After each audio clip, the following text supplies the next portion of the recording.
Atere jemi në pjesën e dytë, i lutem regjistë grafikun e tretë, lufta në Iran dhe inflacioni në Bashkimin Evropian. Zoti Gjokutaj, se juve edhe e pararendët këtë temë, duke thënë që pikërisht e thatë në fakt që në fillim nuk duhet të shqetësohemi dhe aq shumë nga rritja e fortë e naftës që me një reflektohet tek ne, e çmimit të saj, se sa tek inflacioni që do të na vi përmes importeve që ne i kemi të jashtëzakonshme, flitet për rreth 70-75% të këtyre importeve që ne i marrim nga vendet e Bashkimit Evropian. Janë 9 miliard importe në vit, ndërkohë që kuptohet 65-70% i bie të paktën diku aty tek 7 miliard që do të na vinë më të influara, pra më të rritura për shkak të çmimeve. Dhe ne pikërisht me grafikun kemi bërë një parashikim sipas edhe si thua projeksioneve të studiuesve të ndryshëm në tregjet e BE-s.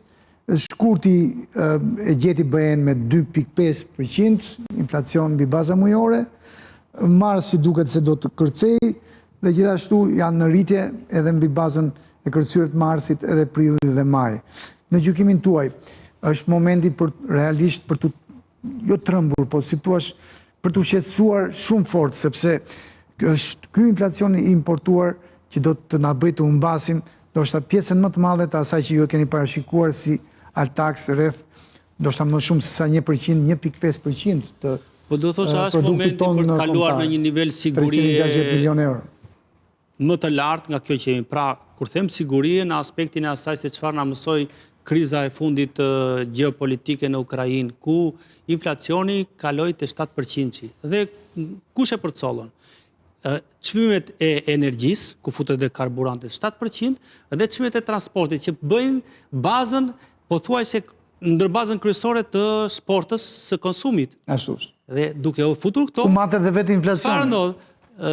As Banka e Shqipërisë, e cila ka politikat e saj për sa i përket pjesës monetare, po as qeveria nuk e kontrollojnë dot padyshim inflacionin e jashtëm, por duhet din ta menaxhojnë në aspektin e asaj se si do të zbuten këto flukse. Të mos harrojmë që e gjithë ky ndikim i flukseve që pritet të merren në furnizimin e radhës, pasi siç flasim për siguri për naftën, të gjithë kanë magazina, ato produkte që ende nuk mund ta përcjellin dhe kuptohet tregu në vetvete reagon duke ulur konsumin. Dhe nuk është kjo interesi në përgjithësi ekonomisë. Pra, një ngadalësim.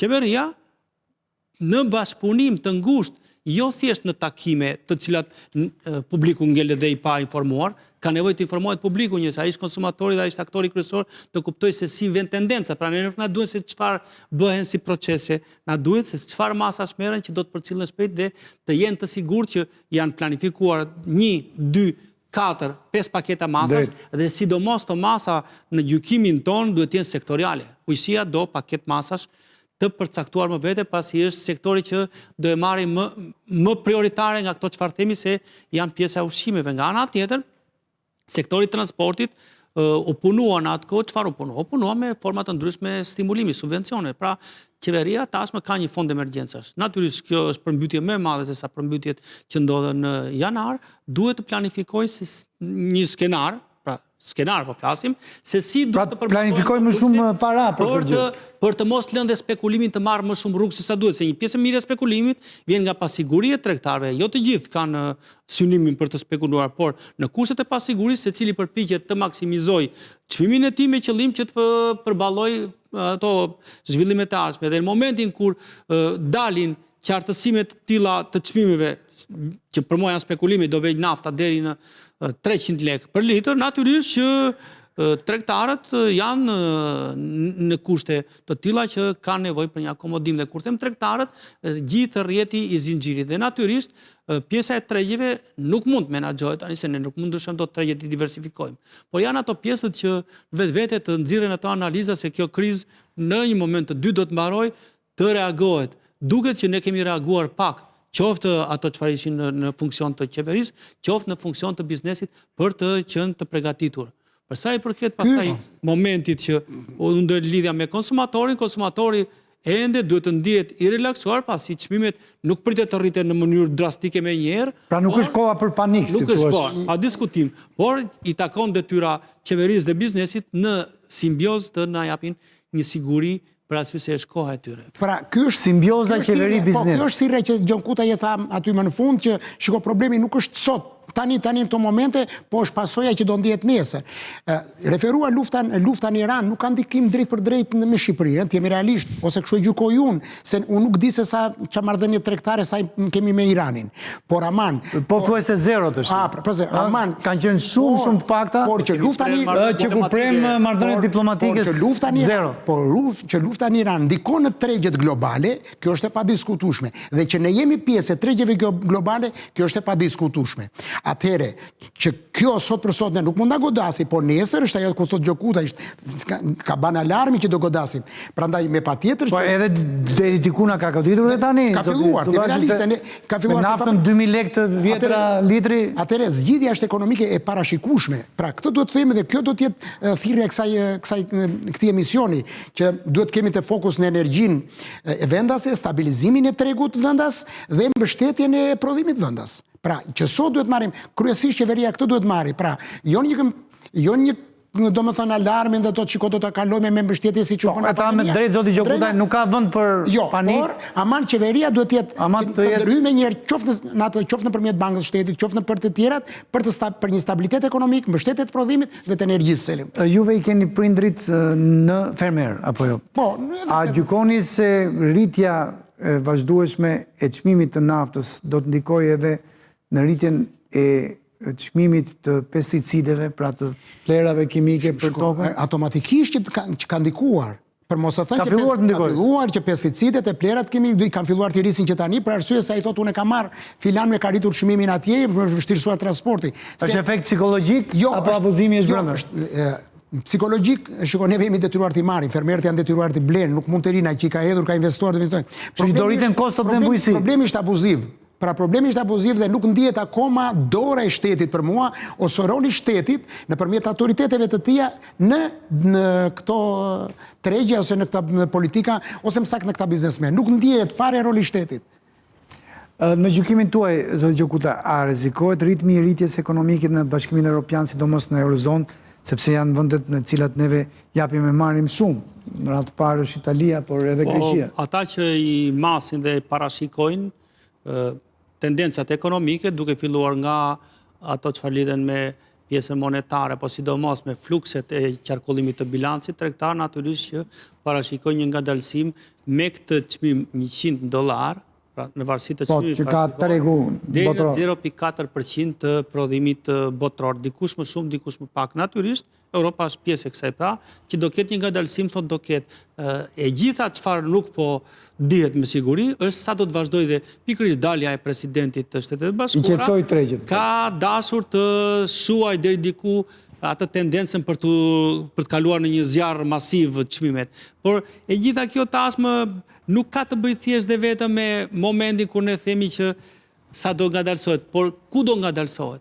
Më së paku janë tregjet e investimeve. Pra, investimet e parashikuara fillojnë edhe të tërhiqen për arsye se shikojnë pasiguri në radhë të parë në zonat direkt pranë vatrës së konfliktit, por pastaj ne jemi të themi në gjykimin tonë të rrethit tret. Ashtu është indikimi të rrezikut për në momentin dronët dhe për raketat iraniane. E përshkallëzimit nëpërmjet zgjatjes në kohë, natyrisht do kërkoj burime të ndryshme dhe burimet e ndryshme do të ndihen ato në Shqipëri, siç ndihen në gjithë rajonin, nëpërmjet asaj që do të na japi jo vetëm Europa, por edhe të themi importet kineze, po dhe importet turke, të cilat janë shumë pranë dhe janë të tilla që janë konsumatore në një farë mënyrë të konfliktit. Pra nuk janë thjesht aktor pasiv apo në periferi, janë aktor të tillë që në një farë mënyrë gjitha këto kosto diku do të shfryen. Patos, kjo është, shiko, nëse do themi neve, unë do flasim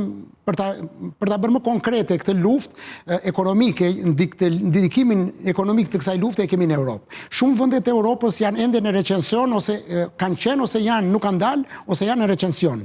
Aq më pak që rritja ekonomike në Europë, jo që si ishte në pritshmërit, as në objektivet e tyre, po ishte në minimumi për mësën.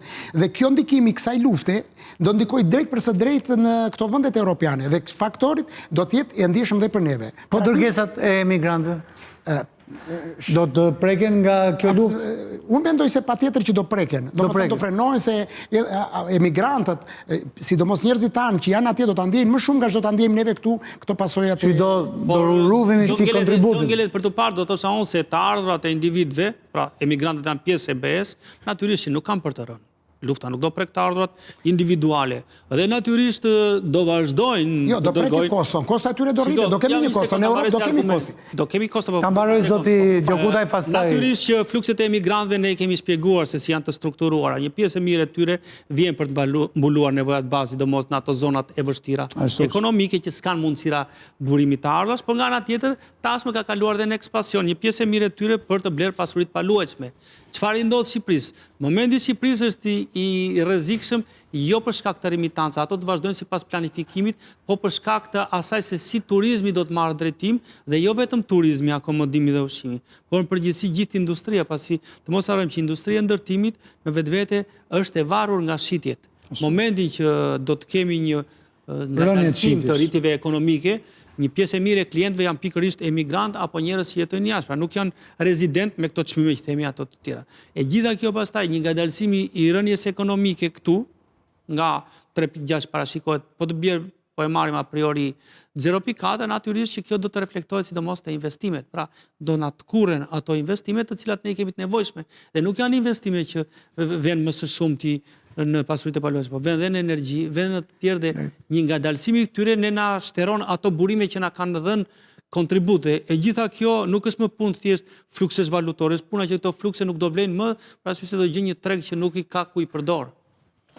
Zoti Subashi, ndërkohë i lutem regjis dhe grafikun 6, varësia jon nga tregu evropian, ju thatë që eksportet edhe mund të mos preken ndjeshëm. Megjithatë, në rast se ekonomia europiane, ku ne çojmë edhe pjesën më të madhe të eksporteve, në BE ne çojmë gati 34%, 74%. Faleminderit regjis. Marrim 60% të importeve, sepse marrim shumë me përmendjet e zotit Gjokutaj nga Kina edhe, që është partneri i dytë tregtar. Importojmë, si thua, e para është Italia nga importojmë, por importojmë shumë dhe nga Kina, e treta është Turqia. Pra janë vende që neve janë të rëndësishëm për ne në importe. Ndërkohë edhe turistët i kemi 70% të tyre nga vendet e Bashkimit Evropian. Në gjykimin tuaj, do të bien eksportet shqiptare 3 deri në 5% më shumë, apo nuk do ta ndjejnë këtë, si thua, kufizim, dëmtim të interesave ekonomike të vendit për shkak të zgjerimit dhe zgjatimit të luftës në Iran? Unë e thash në fillim që nuk jam për panik, por nuk jam për atë që shiko sot, nuk jemi në momentin që duhet ta kritikojmë një qeveri, vetëm ta kritikojmë, por ne duhet t'i sugjerojmë dhe ta qetësojmë qytetarin. Kjo është, domethënë, se ka mundësi që të parabollojmë. Lidhje me eksportet. E ka qetësuar qeveria deri tani qytetarin?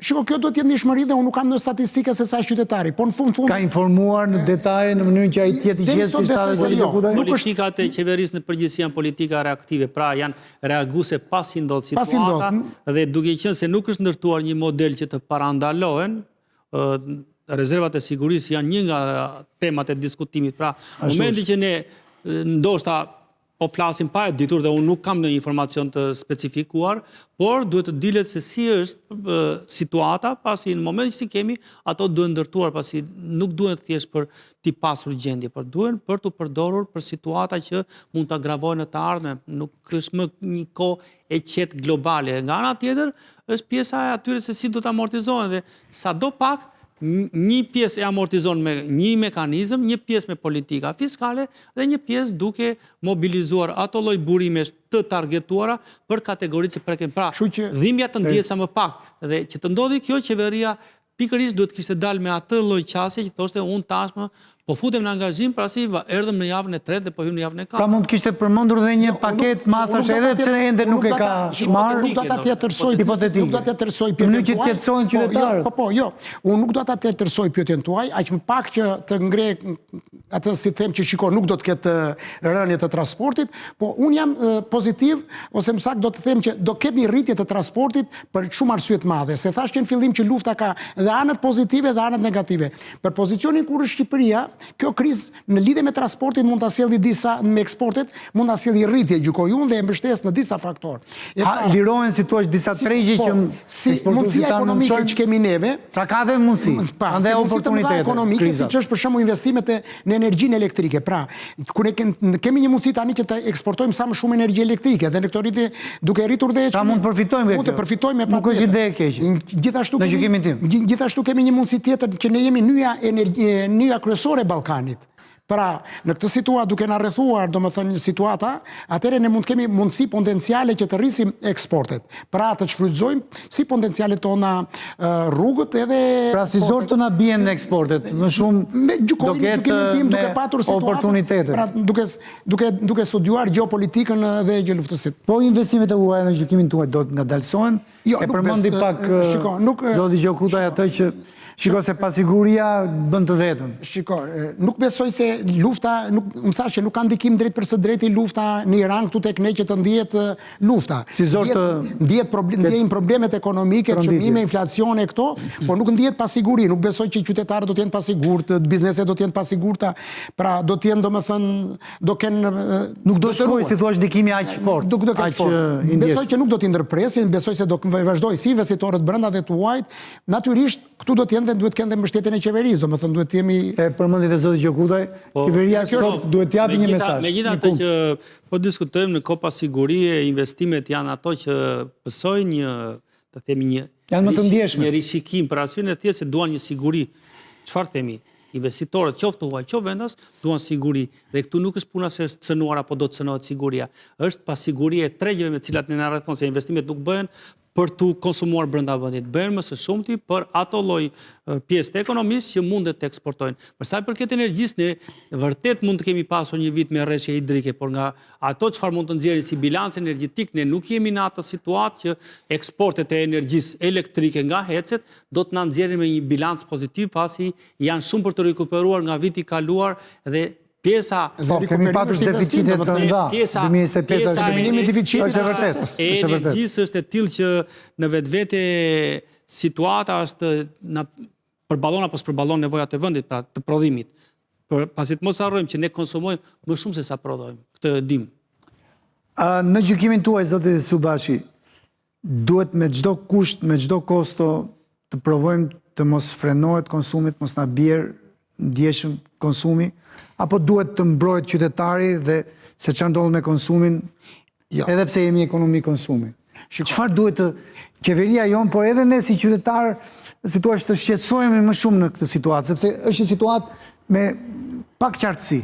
Kjo është thirrje, kjo që juaj kjo është kampania e alarmit për mua. Duke qenë një fakt që ne jemi një popull konsumator dhe importues, përqindja më e madhe e konsumimit që bëjmë ne në çdo fushë është e importuar. Sigurisht. Dhe kjo është, domethënë, kjo është ajo që ne duhet të ja në 10 euro në 7 importojmë. Dhe kjo është problemi që neve nuk sigurojmë dot gjë, qoftë dhe për sportin për qytetarin. Pra nesër, në qoftë se lufta do të jetë e gjatë dhe do preken tregjet ashtu siç parashikon ose siç e paragjykon zoti Gjokutaj që është shumë ekspert dhe shumë i mirë në këtë fushë, atëherë do të ketë me vetë probleme dhe do të jetë pasoja nesër. Duhen krijuar rezerva strategjike për mielin. Kjo është kryesore pa të gjitha, me patjetër, megjithëse ne mielin e marrim në këto vende rreth rrotull, nuk është se ne problem. Po se do ketë mungesë në treg. Nuk besoj se do ketë mungesë. Por jo që do të mos i bëjmë kampanave për qeverinë dhe për qytetarët. Atëherë, në gjykimin tuaj, zoti Gjokutaj, është momenti që kjo pasiguri e krijuar të kthehet në aq sa është e mundur në veprime konkrete të qeverisë për të dalë keqjes më të madhe përpara? Po natyrisht e përmendëm disa herë së bashku dhe është me vend për ta rithënë që qeveria tashmë përtej asaj se çfarë programon, mos harrojmë që qeveria nuk është e rri në vend. padyshim që janë sektor të caktuar, nga informacionet që marrin mund të jenë aktivizuar, por është tashmë momenti për të dalë për te retorikës politike të ditës së brendshme, te kjo situatë e cila në një farë mënyrë dhe e çon vëmendjen aty ku duhet për të mobilizuar të gjitha burimet në format e tyre. Nga njëra anë, qeveria duhet të merret me verifikimin apo ndërtimin e asaj që ka të bëjë me depozitat e sigurisë, me qëllimin që të garantohet aq ditë sa mundet dhe të ketë atë lloj garancie që jep kjo lloj rezerve strategjike. qasje. Nga ana tjetër është pjesa e hartimit të listave të posaçme për grupet më vulnerabile që janë Që mund goditen më fort. pensionistët pas janë, por dhe ata që mundet të pësojnë dhe ata që goditen nga sporta e rrezikuar e konsumit dhe natyrisht vetë bashkitë në këtë rast me që e përmendëm duhet vjen në lojë duke aktivizuar ato lloj protokollesh që mund të shërbejnë për të ardhmen, të jenë në gatishmëri për të mos na gjetur në ato lloj befasirash. Nga ana tjetër është pjesa e mënyrës se si do të përballohet i gjithë ky inflacion nëpërmjet qasjes si do kenë eksportuesit dhe importuesit. Është e vërtetë që eksportuesit tek tuk dhe mund të përfitojnë, por më së shumti eksportuesit në kohën e luftës në Ukrainë u ra me 10% tregtia. Ishin në të goditurit. Pse u ra? Se Për shkak të nuk u përqet euros. partneri. Ashtu. Do me thënë tregtia nuk funksionon, u lirua diku dhe do vend ta zën këta. Njëherë ka më të shkatët se ne. Qofse do flisim kështu. Por nuk është tregtia, do me thënë bëhet me kontrata, është tjetër gjë. Në momentin që do të goditen tregjet europiane ku ne eksportojmë. Unë fola për mundësinë, jo se është jo se bë dedikos për eksportetar, po mundësia në këtë situatë për eksportet krijohet është më avantazhe. Është mundësi, po mundësia duhet të organizohet, se nuk mundet do të, do me thënë, është mundësi në aspektin potencial, por në kushtet të tilla dhe sikur të duash nuk aktivizohen dot, se duhet ndërtuar marrëdhënie. 2 minuta e fundit të vazhdoni lutem. Pastaj politikat fiskale të qeverisë, vërtet qeverisë ne i kërkojmë shumë, po qeveria për vete ka merakun e deficitit buxhetor, pra të mos harrojmë që ajo mendon përtej kësaj se kemi ca plane buxhetore afatmesme, duhet të tregojë te kujdesme si. Kemi shumë shpenzime që ne po na rezultojnë tashmë nga monitorimi i buxhetit që janë o të pakontrolluara ose të panevojshme. Të tilla që tashmë në të kohë stopohen pak, apo lihen për një moment të dytë, apo planifikohet të lihen. Pra, menaxhimi i buxhetit duhet parë në këtë aspekt që vërtet do të çojë ca burime këtej, po buxheti ka ca llogari, këto burime do të çojë këtej, nga do t'i marr, si do t'i bëjë dhe të mos ndjekë atë rutinën e përditshme për të përdorur ato protokoll. Dhe pjesa tjetër pastaj ka të bëjë me plane afatmesme të cilat kanë me mënyrën se si do të menaxhohen burimet energjetike për tani dhe të ardhmen dhe ato çfarë përmendi zoti Subashi me të drejtë lidhur me pjesën e tregjeve të furnizimit dhe pjesën e mënyrës se si neve do të kishim operuar që përpara. Atëre, po e mbyllim këtu pjesën e dytë, duke folur pikërisht për sa realisht mund të dëmtohemi, do të nisim pjesën e tretë, sepse aty janë të gjithë shqetësimet, por edhe llogaritë, qoftë qeverison, qoftë të njerëzve. Si do ta përballojmë situatën në rast se konflikti në Iran, lufta në Iran vijon dhe në javët e ardhshme. Po marrim pak minuta pushim për mesazhet publicitare dhe më njëherë do t'i kthehemi pjesës së tretë të fundit të bisedës për sonte.